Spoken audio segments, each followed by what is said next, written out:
30, 40, 30%. Ok. Donc ma conférence est un peu technique. Je vais essayer de vulgariser les concepts.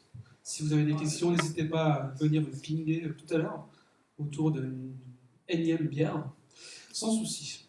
Donc ce soir, je vais vous présenter les Progressive Web Apps. Qu'est-ce que les Progressive Web Apps? J'ai l'habitude de dire que c'est juste un terme marketing, premièrement. C'est un terme qui a été initié par des gens de chez Google sur un ensemble de technologies, de standards web qui existaient déjà avant, que je vais vous présenter tout au long de cette présentation. Le but de ces technologies, c'est de rendre l'expérience utilisateur de vos applications web aussi fluide, aussi intéressante que des applications mobiles natives. Quels sont ces critères? C'est à la fois en termes de performance, en termes de pouvoir l'utiliser quand je suis dans le métro parisien sans connexion, ce genre de choses. Donc on va aborder pas à pas les différents éléments. Donc on ne va pas rentrer en détail, mais c'est juste pour vous donner une initiation assez standard. Qui je suis? Je suis Emmanuel Demey. Je suis consultant web chez Zenica Lille. Depuis peu, je suis directeur technique également. J'organise le GDG Lille, pour ceux qui ne connaissent pas, le Google Developer Group de Lille. On organise des meet-ups comme ce soir, tous les mois, grosso modo, un peu partout dans la métropole lilloise. Donc le prochain, je fais de la pub, c'est le 13 mars. On ne sait pas où encore. Donc si votre société veut sponsoriser ou héberger notre meet-up, vous pouvez me contacter juste après. Ce sera une session quickie, on va parler de React Native, on va parler de Deep Learning, on va parler Firebase, plein de sujets intéressants. Je organise également le DevFest Lille. Qui ne connaît pas le DevFest Lille? Ah, j'ai bien fait de venir. Le DevFest Lille, c'est une journée de conférence qui aura lieu le 21 juin à l'IMT. L'IMT, pour ceux qui ne connaissent pas, c'est anciennement Télécom Lille, à Villeneuve-d'Ascq. Ça a changé de nom suite à la fusion de Télécom Lille et des mines Udoué. Une journée de conférence avec des confs avec 50 minutes ou des Code Labs, 3 confs en parallèle, 400 personnes attendues, 40 speakers, un buffet où on va se régaler, de la bière à la fin, juste pour 20 € l'entrée. C'est pas cher. Il faut venir. Il y a encore des places, donc n'hésitez pas à taper DevFest Lille 2018 sur internet et acheter vos places. Et depuis peu, je rajoute des choses. Je suis Google Developer Expert pour les Web Technologies, ce qui me donne la disposition de donner ce genre de conférences sur n'importe quel sujet web, comme ce soir. Alors, comme je l'ai indiqué, les Progressive Web Apps, c'est un terme qui a été inventé par les mecs chez Google, Alex Russell par exemple. Et donc, lorsqu'ils donnent des conférences à la Google I.O., ils aiment bien mettre des chiffres sur des sites d'e-commerce. Par exemple, ici, Alibaba a mis en place des Progressive Web Apps. Ils ont remarqué que, suite à cette implémentation, ils ont eu plus de ventes, plus de clics, plus de visiteurs, plus de visiteurs qui sont revenus sur leur site, etc. On pourrait en citer d'autres, par exemple ici, Flipkart, mais ce n'est pas les seuls. La plus intéressante application, en tout cas moi que j'utilise, c'est Twitter Lite, qui est un client Twitter qui implémente la Progressive Web App. Quand vous l'utilisez, ce n'est juste que du JavaScript, l'HTML et du CSS qui est derrière. Il y en a d'autres, il y a Pinterest, il y a Tinder, The Guardian, Instagram, etc. Mais ça commence à se démocratiser. Même si c'est encore une technologie assez nouvelle, en tout cas, les standards qui sont derrière ne sont pas nouveaux, mais l'utilisation et l'implémentation dans vos projets clients sont un peu récents, et on est là pour vous le démocratiser. Alors, qu'est-ce qu'une application compatible Progressive Web App? Là, j'ai mis plein de mots-clés. J'espère que je n'ai pas fait de faute. C'est mon problème. Le but, déjà, c'est une application web. Donc, une application web, de manière native, elle est accessible via une URL, elle est accessible depuis des robots, puis le référencement naturel, ce genre de choses. Elle est fraîche, c'est-à-dire que si je redéploie une application web sur mon serveur Nginx ou Apache, j'ai une nouvelle version de mon application web qui est disponible. Elle est réengageable, c'est-à-dire que je ne suis pas obligé d'aller cliquer sur l'icône de mon application web pour retourner sur mon site. C'est mon site qui va m'envoyer des notifications ou autres moyens pour inviter l'utilisateur à dire tiens, il y a une nouvelle donnée, il y a une nouvelle information qui pourrait t'intéresser, reviens sur mon site, renavigue dessus, et peut-être tu vas faire des achats ou tu vas peut-être faire autre chose. Elle est indépendante de la connectivité. Ça, je pense que c'est le point le plus intéressant pour les progressive web apps, c'est qu'elle va fonctionner à 100% ou pas quand j'ai un réseau, on va dire, normal, qui fonctionne très bien, et un réseau quand je suis dans le métro. Peut-être que l'utilisation sera dégradée, mais au moins je vais pouvoir l'utiliser, je vais pouvoir faire des choses. Parce que quand j'ai une application, un site web que je veux naviguer dessus dans le métro, si je ne peux pas y accéder parce que j'ai pas de connexion, l'utilisateur est un peu, pas déboussolé, mais il est un peu dire ah, ok, ça marche pas, je reviendrai dessus après, peut-être il ne va pas revenir, et peut-être vous avez perdu une vente ou autre. Elle ressemble à une application. Donc là, on verra, on va aborder tout à l'heure. C'est le moyen de rendre l'expérience utilisateur équivalente à celle d'une application mobile. Quand on installe une application mobile, on a une icône sur votre home screen de votre téléphone. On a plus de barre d'URL pour taper l'URL de votre site, ce genre de choses. On lance l'application et l'application est visible dans tout l'écran de votre téléphone. Et donc on va voir que grâce à un simple fichier de configuration, on va pouvoir mettre ce genre de choses en place. Les prérequis. Je préfère le redire, parce que souvent on me demande, je veux faire un site, que ce soit progressive web app ou pas, je veux faire un site mobile sur une application existante qui est basée sur un tableau qui affiche un nombre de données assez importante sur 3 millions de colonnes. Ce genre de choses, si vous avez un existant comme ça ne sert à rien de le convertir directement en progressive web app. Parce que, de facto, l'application, elle n'est pas utilisable en mobile. Parce que c'est l'expérience utilisateur qui sera dégradée. Et le deuxième point à faire important, c'est que votre application web doit être servie via une connexion TLS, une connexion sécurisée. Donc là, on verra HTTPS, HTTP2. Pourquoi on demande une connexion sécurisée? Premièrement, c'est que ça devient un standard. Google donne des points bonus en ce qui est référence au site lorsqu'il est servi par une connexion sécurisée.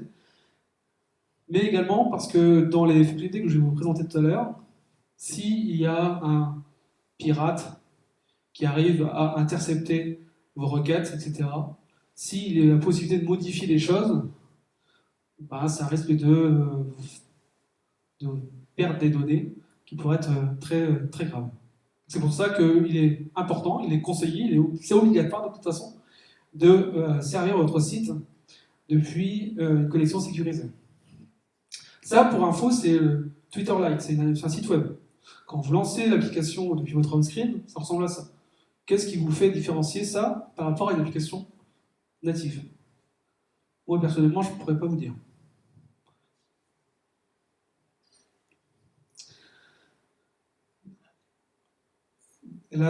Avant de commencer à présenter les différents critères, les différentes technologies plutôt, il y a un mot à expliquer, c'est le côté progressif, dans le mot progressive web app. Parce que tous les standards que je vais vous présenter, bien évidemment, quand on fait du web, s'il y a des développeurs web dans la salle, vous connaissez ce problème, c'est vous implémentez votre application web, et comme on doit rendre notre application fonctionnelle sur un ensemble de navigateurs, et que les navigateurs ne supportent pas les mêmes standards au même moment, il y a un traitement supplémentaire à faire pour rendre notre application compatible sur l'ensemble des navigateurs du marché. Chrome, Safari, notre vieil ami IE, Edge, etc. Grâce au terme progressif, on change de philosophie. On va dire que sur tous les navigateurs, on aura l'application historique, on va dire, qui fonctionne depuis longtemps, et seulement sur les navigateurs qui supportent les standards des progressive web apps, on va améliorer l'expérience utilisateur, mais seulement pour ces navigateurs de marché. Donc c'est-à-dire que pour les autres navigateurs qui ne supportent pas ces standards, ils auront juste l'application historique, dont l'expérience utilisateur est un peu dégradée, mais c'est pas très grave, au moins elle est fonctionnelle. Comment on fait ce genre de... Comment on implémente ce genre de fonctionnalité progressive? À titre d'indication, il y a 3 solutions, là je n'en présente que 2, c'est parce que j'en ai besoin pour le reste de mes slides. La première, c'est ce qu'on appelle la feature detection. C'est en JavaScript. Donc le JavaScript, pour ceux qui ne connaissent pas, c'est le langage qu'on utilise dans le navigateur pour dynamiser votre application. On va, avant d'appeler une API JavaScript qui peut être fonctionnelle ou pas sur un navigateur, avant de l'exécuter, on va vérifier est-ce que cette API fonctionne ou pas. Si elle fonctionne, je vais l'appeler. Si elle ne fonctionne pas, bah, je vais rien faire, je vais afficher un message à l'utilisateur ou je vais faire autre chose. Donc c'est ce genre de choses qu'on va implémenter dans nos progressive web apps. Donc là c'est un exemple qui n'a rien à voir avec les avec les progressive web apps, pardon. C'est si je veux faire appel à la geolocation API en JavaScript, je vérifie d'abord est-ce que cette API est fonctionnelle sur mon navigateur. Si oui, j'exécute mon code. Le deuxième point qu'on va aborder dans la présentation, c'est via des tags HTML. Donc, pour ceux qui ne connaissent pas le web, dans le web, on a 3 langages. HTML qui permet de structurer notre document, le CSS pour mettre en forme notre document, et le JavaScript pour dynamiser notre document. Là, c'est de l'HTML. On va rajouter des tags, des métatags. Si le navigateur ne supporte pas ces métatags, il va juste les ignorer. Il ne va pas faire péter votre application, elle va toujours fonctionner. Il va juste ignorer ces 2 tags qu'il ne connaît pas. Il ne sait pas quoi faire avec, mais c'est pas très grave. Votre site sera toujours fonctionnel. Donc on a les bases. Donc par où on va commencer? Est-ce qu'on est dans le guidon, on y va, comme tout bon développeur, on aime bien développer, on ouvre notre IDE préférée? Moi, la philosophie que je vais vous présenter, c'est qu'on va d'abord faire un état des lieux de votre application via un outil qui s'appelle Lighthouse, qui permet d'auditer une application web, qui va nous sortir une checklist des choses à faire. Et à partir de cette checklist, je vais avoir 3-4 parties qui vont vous expliquer assez rapidement. Toutes les fonctionnalités que je vais vous présenter, ce qui est intéressant, c'est que vous n'avez pas besoin d'implémenter toutes ces fonctionnalités d'un coup. C'est vraiment des briques. Si vous voulez commencer par le manifeste que je vais vous présenter tout à l'heure, vous commencez par le manifeste et 6 mois après, vous implémentez une deuxième brique. Et 1 an après, vous implémentez une troisième brique. Vous n'êtes pas obligé d'implémenter tout d'un coup pour rendre votre application compatible, un peu ou pas, sur les standards de Progressive Web App. Donc il faut vraiment voir ça comme un toolkit. Alors, le premier outil que je vais vous présenter, c'est Lighthouse. Lighthouse, c'est un outil qui a été initié par Google il y a 2 ans ou 2 ans et demi, 3 ans maintenant. Initialement, c'est un outil qui était accessible en ligne de commande, mais depuis une version de notre navigateur préféré, alors celui que je préfère, on peut débattre, Chrome, c'est accessible par défaut dans les DevTools. Pour ceux qui ne connaissent pas, les DevTools, c'est l'outil préféré des développeurs web, c'est là qui va vous permettre de développer, de débugger votre application web. Donc cet outil est disponible par défaut dans les DevTools de Chrome. Et cet outil va vous permettre d'auditer votre application web. Ça va vous retourner ouais, un rapport. En fait, on a plusieurs critères, plusieurs types de règles qui vont pouvoir être testées. Ça peut être des règles en termes d'accessibilité web, en termes de performance, en termes de sécurité, en termes de SEO et en termes de Progressive Web App. Donc il y a 4 ou 5 catégories et il va exécuter des règles une après une sur ces différentes catégories et il va vous retourner un rapport. Ce rapport, c'est grosso modo une note sur 100 pour chaque catégorie et il va vous définir une checklist des choses qui ne vont pas. Genre, mon application n'est pas disponible offline. Mon application ne fonctionne pas sur une connexion sécurisée. Mon application ne possède pas un fichier manifeste que je vais aborder tout à l'heure. Donc il va vous fournir une checklist. Grosso modo, vous prenez cette checklist et vous commencez à implémenter en fonction de vos sprints, si vous faites en fonction de votre mode de développement, vous implémentez ce genre de règles. Donc, ce qui est intéressant, c'est que c'est accessible depuis les DevTools de Chrome, mais également depuis une ligne de commande, via NPM, pour ceux qui connaissent. Et ce qui est super intéressant, c'est qu'on pourrait, ça c'est le prochain talk que je vais faire, il faut que je prépare, il n'y a rien de fait, c'est on pourrait faire l'intégration continue sur ce genre d'informations pour être sûr qu'à chaque fois qu'un développeur modifie le code d'une application, qu'il n'y ait pas de régression sur l'accessibilité web, qu'il n'y ait pas de régression sur les performances de votre site, qu'il n'y ait pas de régression sur le côté progressive web app, ce genre de choses. Ça donne ce genre de rapport. Donc, ça, c'est directement dans les DevTools, pour ceux qui connaissent la barre en haut. Dans le tab Audit, on a nos 4 ou 5 catégories, 4 catégories, avec une note sur 100, avec une checklist des choses à faire. Donc là, par exemple, quand je suis offline, j'ai rien. J'ai pas de retour HTTP, je sais pas le code 200 qui me dit que tout se passe bien. Donc ça veut dire que mon site ne marche pas quand je suis offline. Pour une progressive web app, c'est un peu rédhibitoire. Donc on va voir comment améliorer ça. La première chose à faire, c'est la plus simple, c'est ce qu'on appelle le fichier manifest. Donc c'est un fichier statique au format, ce qu'on appelle le format JSON, donc on aime ou on n'aime pas, qui va nous permettre de définir des métadonnées des métadonnées à mon application. Et ces métadonnées seront lues, seront utilisées par le navigateur pour savoir comment il doit servir votre application. Quelle est l'expérience utilisateur disponible, possible pour l'application que vous développez. Donc, dans ce fichier-là, par exemple ici, on a, je ne sais pas si on voit bien, on a un nom court, un ensemble d'icônes, qu'est-ce qu'on a d'autre? Le start URL, le display et le orientation. Limite, les noms coulent un peu de source. On va les aborder au fur et à mesure. Bon, on va les aborder au fur et à mesure. Je voulais rajouter quelque chose, mais bon. Donc par exemple ici, c'est une application qu'on a développée pour Devoxx, la conférence à Paris. En fait, les slides que je vous présente, ça y est tiré d'un code lab qu'on a fait à Paris en 3 heures. Donc le but, c'était de partir d'une application qui n'est pas compliant Progressive Web App du tout. Et en 3 heures, on va essayer de la rendre utilisable offline avec les différentes technos que je vais vous présenter. Donc là, dans le manifeste, si vous vous souvenez, il y a 3 propriétés, par exemple, icons, background color et theme color. Je ne sais pas si vous avez déjà vu, alors moi je suis un utilisateur d'Android. Des fois, vous ouvrez un site web, et dans votre navigateur Chrome, et vous avez la barre d'URL qui possède la couleur du thème de votre site web. Cette information est rendue disponible grâce à la propriété theme color qui est définie dans le manifeste. Donc là, par exemple, mon application Devoxx News est teinte de violet. Donc je vais définir dans mon manifeste que la barre d'URL, je vais la mettre en violet pour que l'expérience utilisateur soit un peu immersif par rapport à une barre grise par défaut des navigateurs web.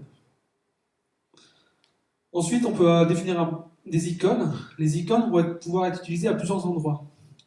Donc là, vous voyez que j'ai 2 types d'icônes, on peut en avoir beaucoup plus en fonction de la densité, en fonction du téléphone, en fonction de l'OS, si je suis sur Android ou si je suis sur iOS.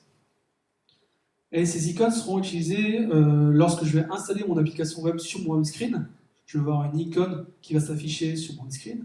Cette icône sera configurée à ce niveau-là. Lorsque vous allez sur un site qui implémente ce genre de fonctionnalité, de temps en temps, on verra tout à l'heure, il y a une bannière qui va s'afficher vers le bas, ce qu'on appelle le Add to Home Screen. Dans cette fonctionnalité, il y a une icône également d'afficher. Cette icône est affichée à ce niveau-là. Lorsque je vais lancer mon application depuis mon home screen, le temps que le navigateur se lance, le temps que le fichier JS soit exécuté, on va pouvoir afficher un background, un fond d'écran de lancement. Et là, encore une fois, on peut avoir une icône qui sera affichée automatiquement. Et également un couleur de fond. Donc ça, c'est pour les icônes et le theme color et le background color. On a aussi le mode display. Ça va nous permettre d'indiquer est-ce que je veux, quand je vais lancer mon application web depuis mon home screen, est-ce que je veux une URL comme les navigateurs? Donc ça, c'est l'image de gauche. Ou est-ce que je veux un truc immersif, comme pour les applications natives? Dans ce cas-là, vous voyez, j'ai plus de... Je ne sais pas si la zapette fait pointeur. C'est pas grave. Et ouais. Vous voyez, il n'y a pas d'URL, il n'y a rien du tout. On dirait que c'est une application native, mais en fait, derrière, c'est juste un navigateur qui affiche du JavaScript, de l'HTML et du CSS. Donc là, c'est vraiment grâce à... On ne voit pas, désolé pour le fond noir. Écriture noire sur fond gris, ça passait mieux sur mon PC. Mais c'est la propriété display. On peut l'afficher à... Je ne l'ai même pas ici. Standalone ou browser. Standalone, c'est à droite. Browser, c'est à gauche, en fonction de comment vous voulez afficher votre application. Dans les DevTools de Chrome, encore une fois, quand on est développeur, on aime bien cet outil. On a un nouvel onglet depuis quelques années maintenant, qui s'appelle Application, dans lequel vous allez avoir toutes les informations liées au domaine des progressive web. Notamment, le premier qu'on va aborder, ça tombe bien, il s'appelle Manifest. C'est là où on va retrouver de manière graphique toutes les informations qu'on a configurées dans notre fichier manifest.json que je vais vous présenter. Donc là, par exemple, c'est notre site qu'on avait utilisé pour le... Non, même pas. C'est le site The Guardian, je crois, ouais. Le site de news en Angleterre. On voit qu'ils ont mis en place un manifest.json dans lequel ils ont un thème color, une URL de base, un nom et un short name, et puis des icônes comme ça. Niveau support, qui supporte ça? On voit que, alors je les ai mis à jour hier, avant-hier, donc normalement c'est à jour. On voit que c'est pas foufou. On voit que c'est pas foufou. Hein. Ouais. Oui.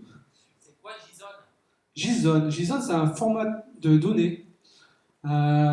C'est ce format-là où tu vas entre accolades clé de point valeur. La clé, c'est le nom de la propriété que tu veux configurer et la valeur, c'est la valeur que tu veux lui donner.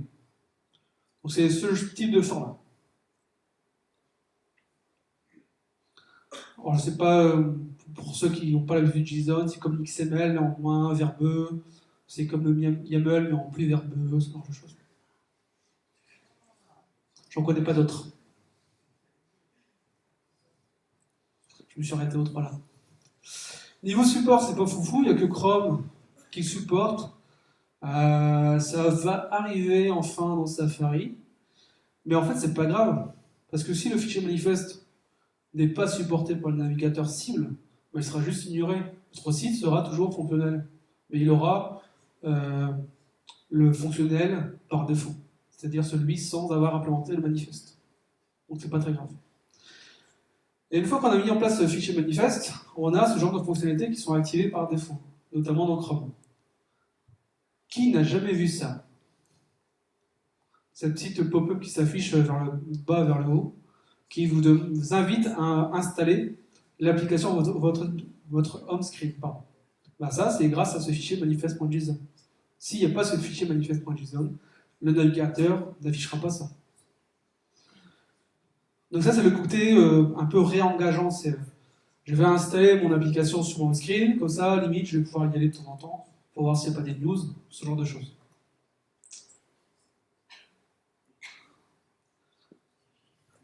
Si je parle trop, vous le dites. Hein. Je le dis, hein, si je parle trop. Je n'ai pas mis mon timing. Juste à titre d'indication, pour ceux qui sont développeurs JavaScript, on va pouvoir interagir sur cette action de j'ajoute sur le home screen.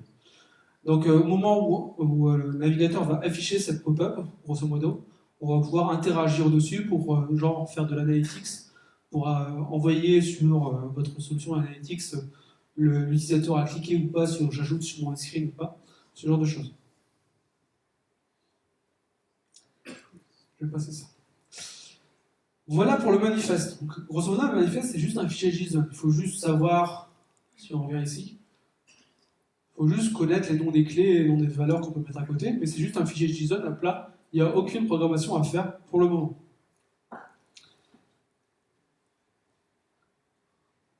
La deuxième fonctionnalité que je vais vous présenter, c'est ce qu'on appelle les service workers. Alors, je ne peux pas vous mentir, la première fois que j'ai entendu le terme service worker, j'ai un peu eu peur. Parce que c'est un peu un gros mot pour moi. Mais en fait, c'est pas si compliqué que ça, quand on commence à connaître le but de ce genre de fonctionnalité. Donc là, encore une fois, c'est une fonctionnalité qui existait avant l'existence, avant la création du terme marketing progressive web app. Service worker, c'est juste un proxy entre votre navigateur. Donc là, j'ai mis Chrome, mais un jour, Safari est en train de l'implémenter. Mais c'est possible dans d'autres navigateurs. C'est juste un proxy entre votre navigateur et le ou les serveurs cibles de votre application. Donc toutes les requêtes qui partent depuis votre navigateur, que ce soit des requêtes pour récupérer des données, ou des requêtes pour récupérer une ressource statique, c'est-à-dire la feuille de style, le style de votre application, le code JavaScript ou le code HTML, toutes les requêtes vont passer par ce proxy. Et à partir de là, vous pouvez faire ce que vous voulez. Vous pouvez manipuler la requête, vous pouvez la transformer, la triturer, l'envoyer ou pas. Et ce qui est intéressant, c'est que la requête est capturée par ce proxy, mais également les réponses. Donc les réponses, vous pouvez les capturer, les modifier, les triturer, en retourner une nouvelle, ce genre de choses. Donc là, par exemple, il y a une requête qui est envoyée pour récupérer la feuille de style, le look de mon application. Je vais la catcher par mon service worker, je fais ce que je veux avec, on verra l'API tout à l'heure. J'envoie une autre requête ou la même requête à mon serveur et la réponse est également catchée, manipulée par mon script JavaScript. Alors, vous comprenez maintenant pourquoi il est obligatoire d'avoir une connexion sécurisée. Parce que comme mon service worker, qui est juste un script JavaScript, si je peux intercepter les requêtes, les réponses et tout ça, s'il y a un petit pirate qui arrive à se mettre entre vous et votre serveur, ce qu'on appelle les attaques man in the middle, vous pourrez intercepter votre service worker, le modifier, et donc toutes les requêtes qui partent depuis votre navigateur Chrome, au lieu de les envoyer à votre serveur cible, il va les envoyer à votre serveur cible et il va également les envoyer chez lui. Ce qui est un peu bizarre. C'est pour ça qu'on vous oblige à avoir une connexion sécurisée pour activer ce genre de fonctionnalité. Je vous assure qu'en mode développement, on n'est pas obligé d'avoir de l'HTTPS. Chrome vous donne On peut faire des services workers sur Chrome en mode HTTP seulement si je sers mon serveur depuis localhost ou depuis une adresse locale.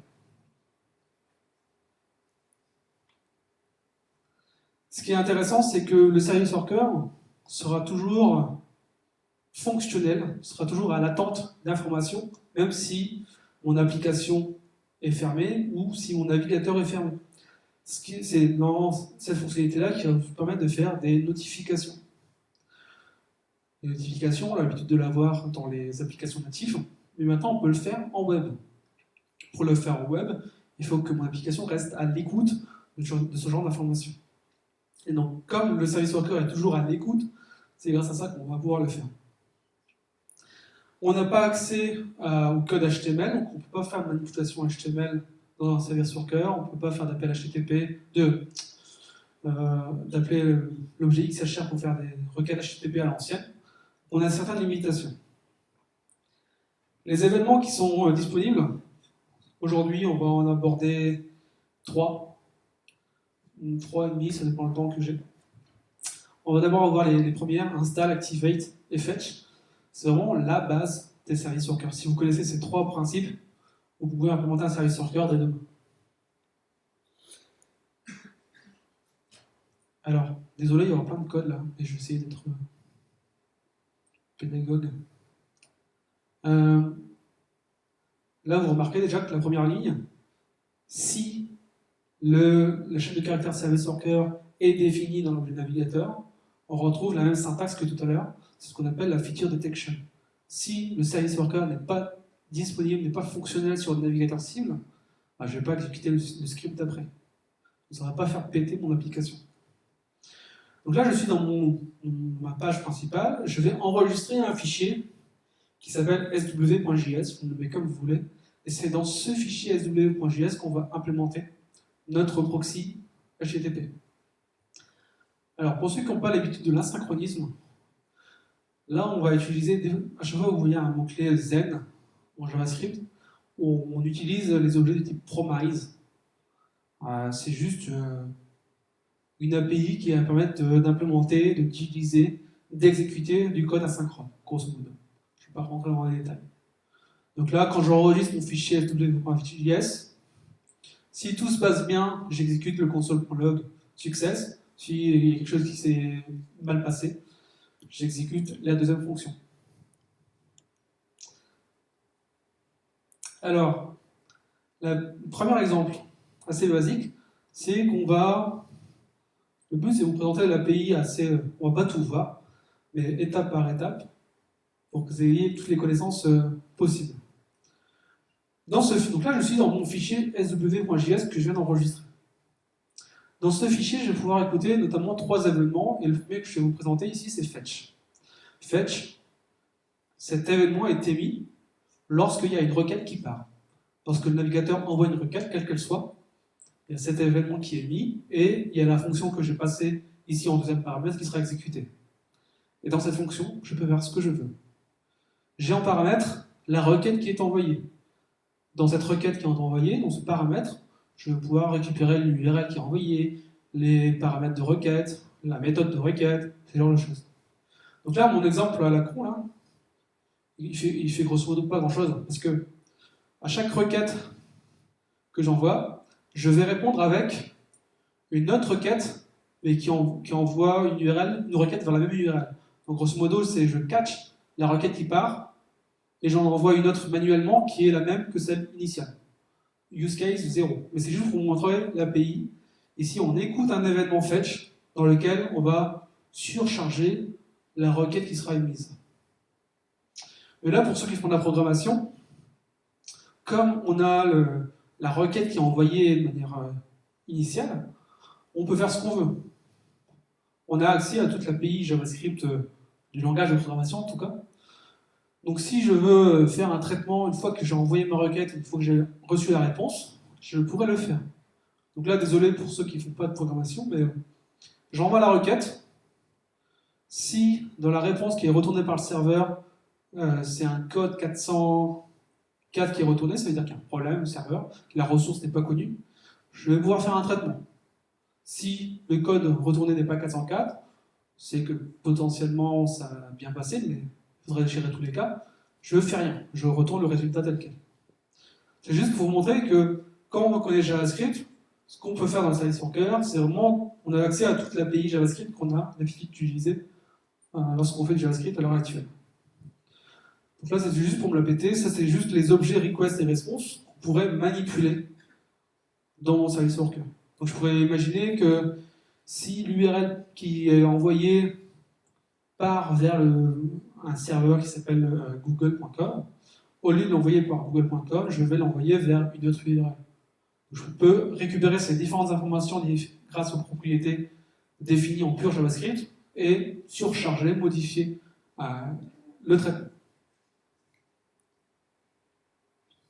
Donc là, un exemple, pareil, niveau use case 0, c'est qu'à chaque requête que j'envoie, je retourne du code en dur, je retourne une nouvelle réponse HTTP qui correspond à une chaîne de caractères Hello World. Je pourrais définir des options, alors désolé pour le gris sur gris, encore une fois ça passe mieux sur... Je ferai gaffe la prochaine fois. Donc là, grosso modo, si je vais sur un site qui possède ce service worker, quand je vais demander la première page, il va me retourner cette chaîne de caractères Hello World. Donc il ne faut pas faire ça, bien sûr. Niveau support, c'est un petit peu mieux. Chrome est toujours bien, Firefox est bien, Edge, ça va arriver. Safari, ils ont annoncé que ça marchait. Alors je ne suis pas un utilisateur de Safari, mais je pense que c'est actif depuis la dernière version de Safari, ou ça va être actif dans la dernière version de Safari. Donc là, ok, je vous ai montré le but des services workers, ça permet d'intercepter des requêtes, modifier la requête, modifier la réponse. Mais dans des cas réels, à quoi ça sert? L'un des premiers use cases, c'est ce qu'on appelle l'App Shell. Alors encore une fois, c'est un terme inventé par Google. C'est juste pour pouvoir mettre en cache, c'est-à-dire rendre accessible une partie de mon application, même quand j'ai pas de connexion. On va pas tout mettre en cache, on va mettre vraiment que le layout de mon application. On va pas mettre les données.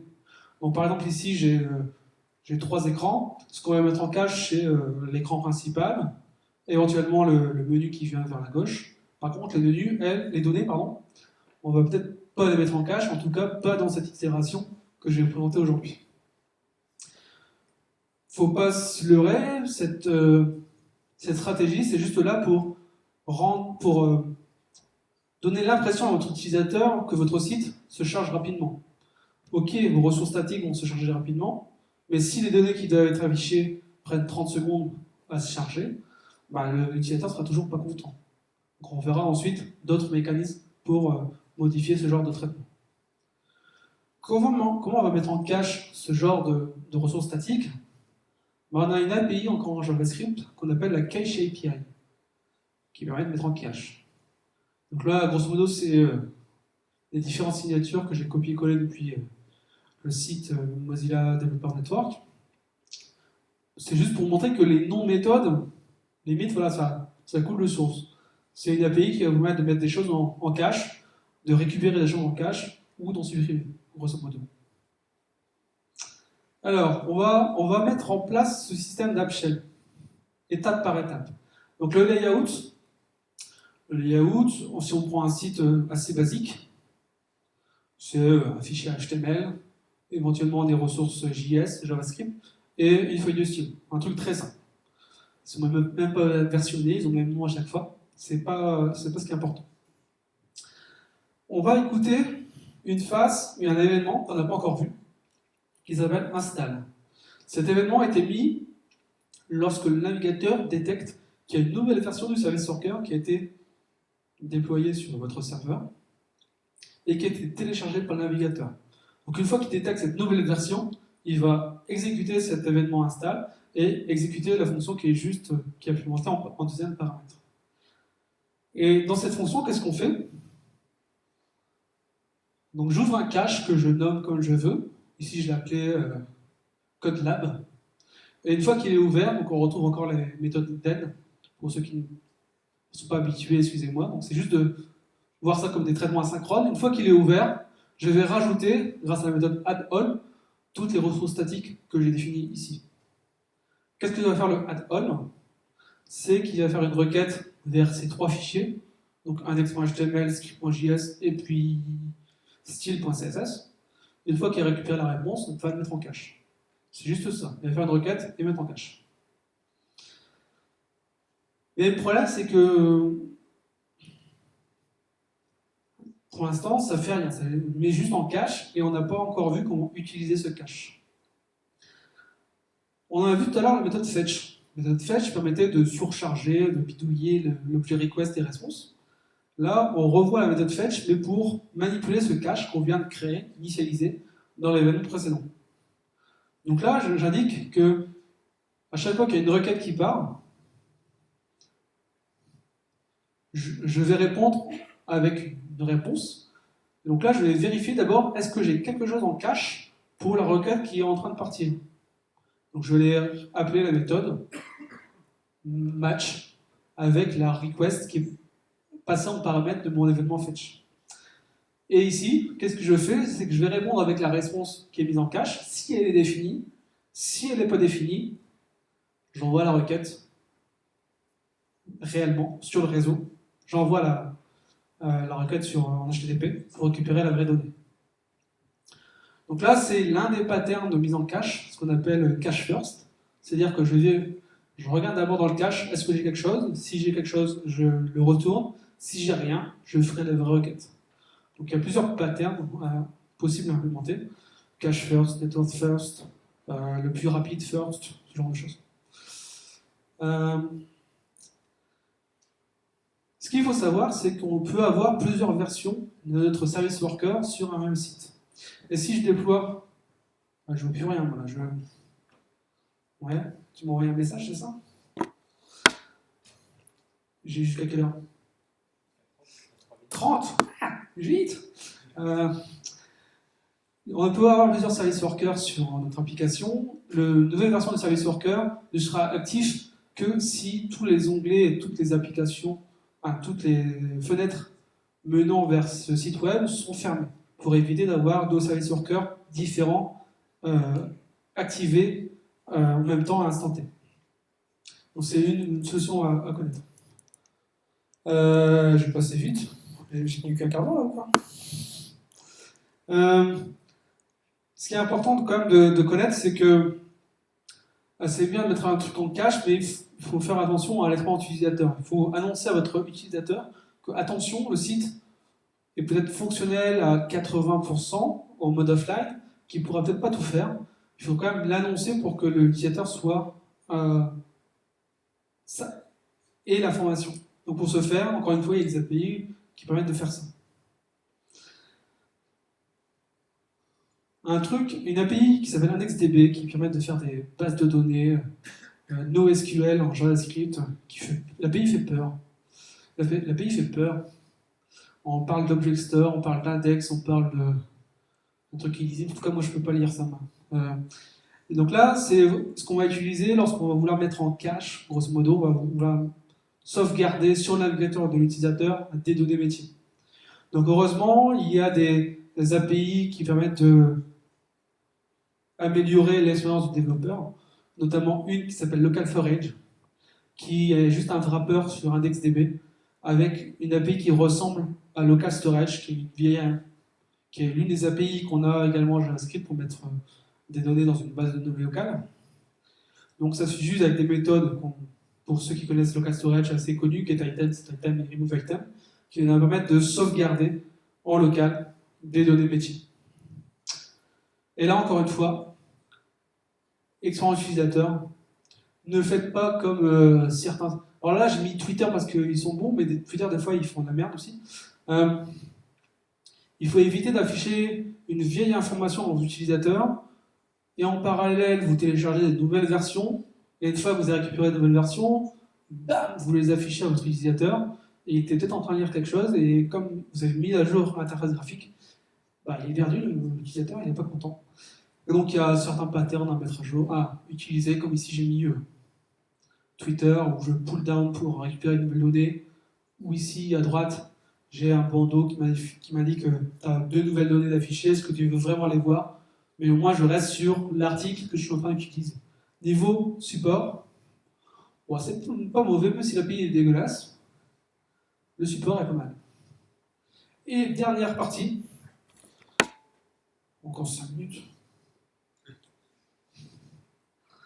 Dernière partie, après il y a une petite démo, mais ça va le faire une fois sur deux. Donc là c'est bien, on a un site qui fonctionne offline, les données qui sont offline avec un IndexDB, tout ça.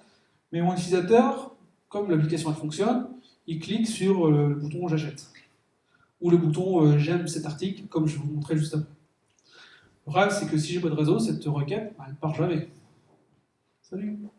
Mais par contre, cette requête elle est peut-être importante pour mon business. J'ai peut-être pas envie de la perdre. Donc il y a une dernière API qui est encore assez... pas encore assez connue, qui s'appelle Background Sync, qui est fonctionnelle que sur Chrome, je crois. Ouais. Mais ça risque d'arriver. Qui va nous permettre de retarder l'envoi des requêtes vraiment importantes pour votre business. Et c'est le navigateur qui va les exécuter vraiment quand il est sûr qu'il y a une connexion qui est là. Si votre navigateur n'a pas de connexion, il ne va pas envoyer la requête. S'il détecte que la reconnexion est revenue, il va l'envoyer. Donc là, c'est encore une fois, bon, désolé pour le code, je partagerai les slides ce soir, mais on va écouter un événement sync, c'est là où on va mettre vraiment le code métier, le code qui est important pour mon business, l'achat d'un produit ou le fait que j'aime un article ou pas. Alors, pour aller plus loin, il y a d'autres API poussés par Google et par les autres éditeurs qui travaillent sur les standards de W3C, genre la Web Payment API, la Web Share API pour pouvoir partager sur les réseaux sociaux, la possibilité de se connecter depuis votre compte Google ou autre également, ça nativement dans les navigateurs. Ce qu'on a parlé vite fait tout à l'heure, possibilité d'avoir des notifications web en pur JavaScript. Ça, c'est également possible à l'heure actuelle. Alors, j'ai une petite démo si... Tac, tac, tac, tac, tac. Alors, on m'a dit que je devais faire ça. Je devais... Non. Ah, elle est plus là. Attends. Tu l'avais sur le... Et je l'avais démarré sur localhost 3003. Ouais, elle est plus là. Bon. Bon, vous allez voir sur... je vous partagerai le lien, c'est pas grave. Yes. Attends. De toute façon, ma démo ne peut pas fonctionner parce que je ne peux pas couper le Wi-Fi de la machine. Si tu peux. Si je peux Mm. C'est pas la distribuer. Non, c'est bon. Ah merde. Tu peux en couper là Oui. Ah, quoi. Tous les gros mots que j'ai dit, tu pourras.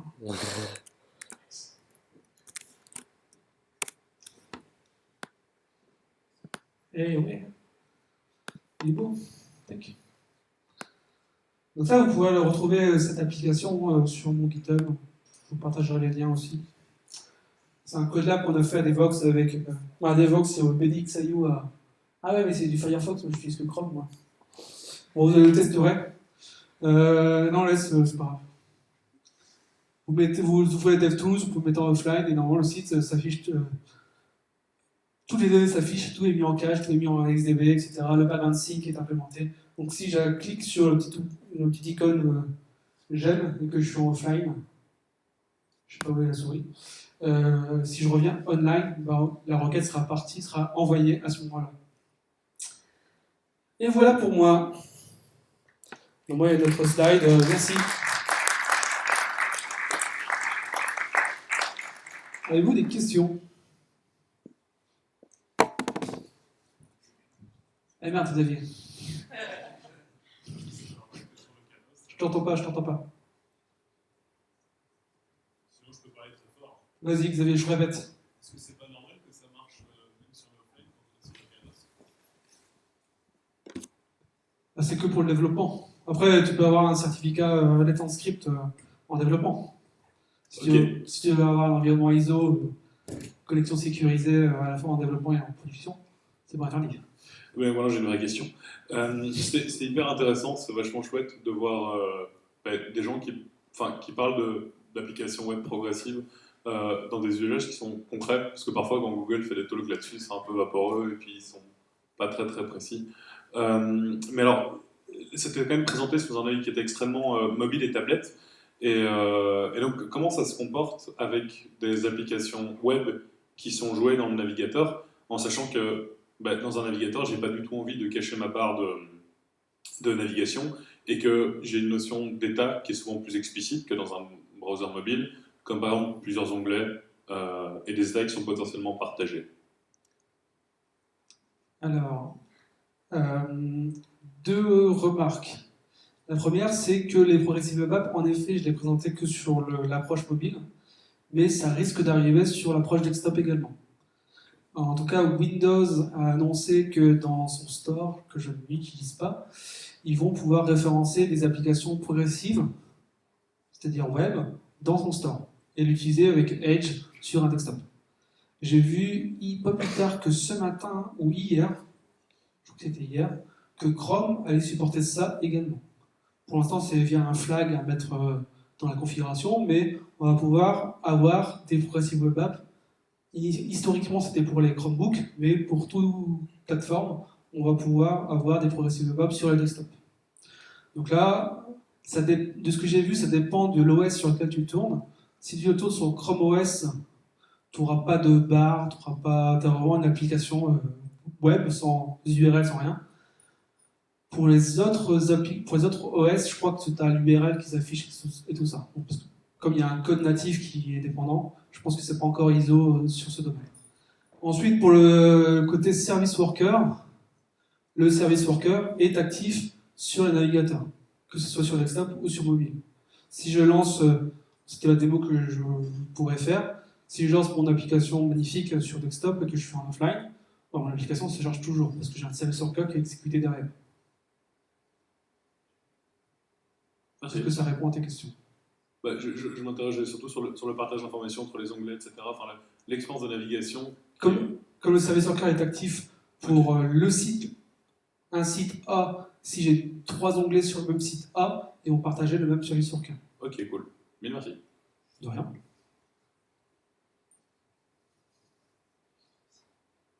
Il y a une question là-bas. Bonsoir. Bonsoir. Pour ma part, je fais du dev mobile en React Native et je trouve que c'est vachement bien fait pour le cross-platform. Et il y a d'autres technos du type Cordova ou Ionic, si je me trompe, qui font aussi plus ou moins du render web. Est-ce qu'on va avoir des différences de performance par rapport à ces progressive web apps et des applications natives ou non?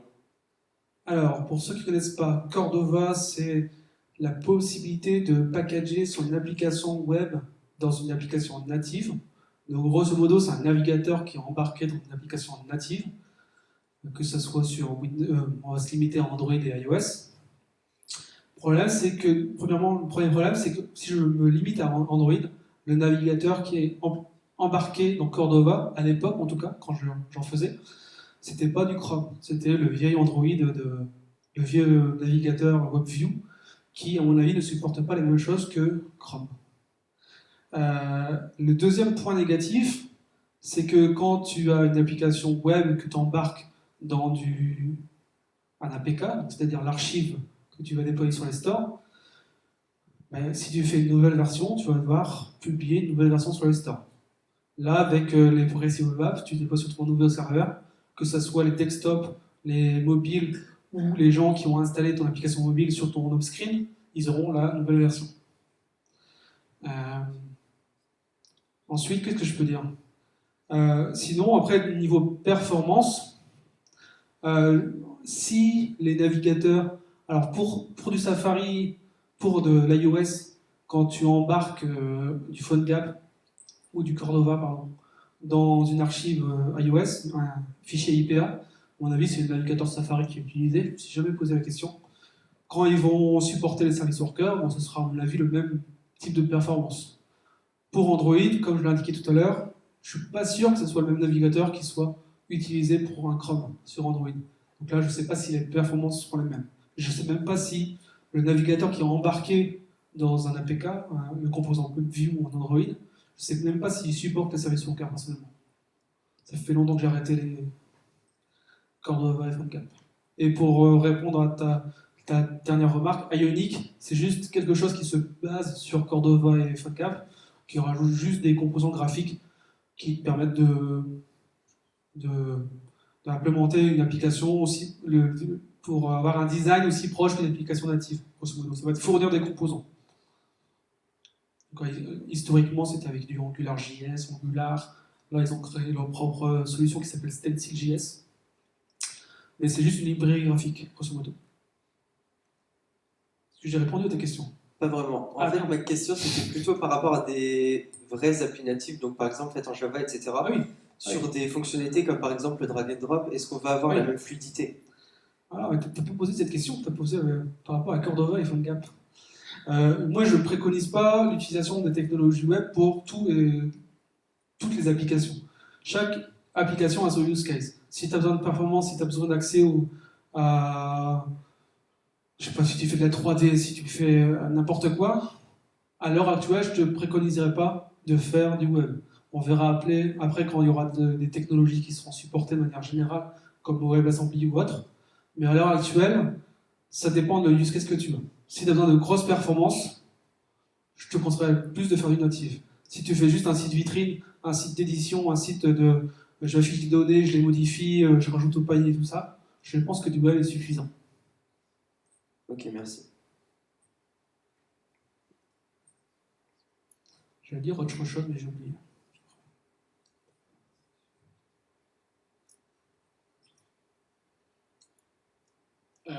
Tu parlais de background 5 tout à l'heure. Oui. Est-ce qu'il n'y a pas un risque de non-cohérence dans votre donnée au retour online? Ça, c'est à toi de le gérer. C'est à toi de le gérer. S'il y a la même donnée qui a été modifiée 2 fois, c'est à toi de le gérer dans ton traitement.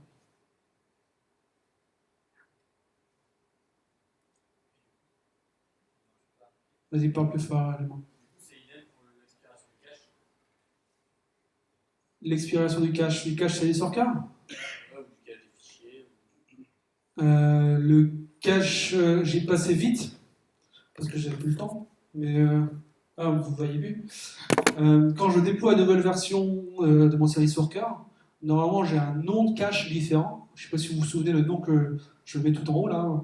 Normalement on le dynamise pour versionner grosso modo mon cache, comme je versionne mes ressources statiques. Et lorsqu'il y a une nouvelle version de mon service worker qui est actif, normalement je dois supprimer les anciens caches programmatiquement. Il y a un troisième événement dont j'ai passé très vite qui s'appelle Activate.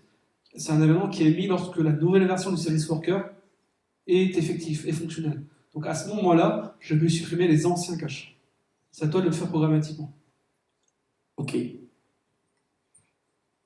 Merci. Une autre question?